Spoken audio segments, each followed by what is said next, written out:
biko Igbo o nwere mgbe m gara ajụjụ ebe a na-akpọ azụ eke ebe ahụ la ọ nọ n'azụ ahịa ebe a na-ọgba otu onye eze na-achị Ibeku eze eri ji maga ka mmadụ ihe kwugbu ya maka akụkọ gbara abụọ mapụta ebe a jụọ onye okenye ibe ha mma akụkọ ha si ya olee otu Britain si colonize ya India Britain colonize ya kwa ndị Igbo olekwana otu ndị India si ahapụ omenala nna ha ya wụrụzi ndị Igbo hapụrụ nke ha onye okenye ha achị ọchị laazụ to lemchi ya sị m na ya hapụghị ala anya ọma na be ha ahụ na o nwere chọọchị a na-akpọ chọọchị ọrụ ụgba na mgbe ahụ wụ la ndị mmadụ na-aga dị awụla ọwụ ka ha nọjụ ocho mana a na-aga nọjụ ocho na ama na ọwụla ndị onye ọcha kọrọsị ihe ọ bịara ịkọ ọlụ aga ịgwọrịrị ụgba anaghị arụ ụgba ma ọwụla agbasa mgbe ahụ onye ọcha na-esi obodo nna ya jite ego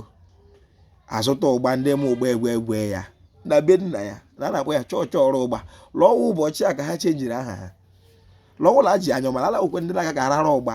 bifo a mana ndị mmadụ etituwe ntị n'ihe onye ọcha bịara ịkọ na mgbe mbụla na-eche ha na amen ka ha kọchalawa maka ha ma ndị Igbo mana Chineke awụ ọbịa ilala Igbo masị ya chai nwa nọrọzi ụtalewe ya achị ya sị nwa m nsị na mbudo onye ofu ole shiala abụbụ onye olu okoro ya sị m hapụla ajụjụ uke mara mma n'ọwụla ma aghụghọ m ihe niile ma ba chetakwa onye Kongo kọrọ otu o si weta ya na be nne na otu onye eze be ha ka a ghọgburu isoro nwa bekee bido mebiwe omenala mebiwe ntọala mebiwe nsọ ala ọ nwụkwara n'ike ọ kaghị nka mana ndị Kongo otu ha si aka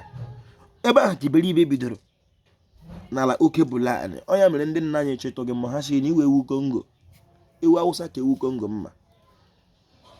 ọha ka ndị ọcha bụ ụzọ ghọrịa aghọrịrị anyị mana ọnwụ n'ikpeazụ ọnya mere m ji na-ekwu maka na be nna m otebeghị ha bịara anyị ga-ete itu anya otu ndị nna anyị si kpere Chineke enyi nke wụ my second son kelee ndị ife si ndị Igbo mma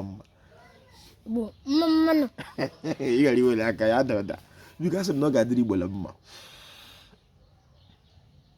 ọwụ na ndị Igbo mata akụkọ ha self knowledge a ga-esirili ụlọ mara mma apụ ụlọ ama charity begins at home n'okwu bekee obi kubana ọ ga-adịrị m nwere mmanya gị nwụta okwu ya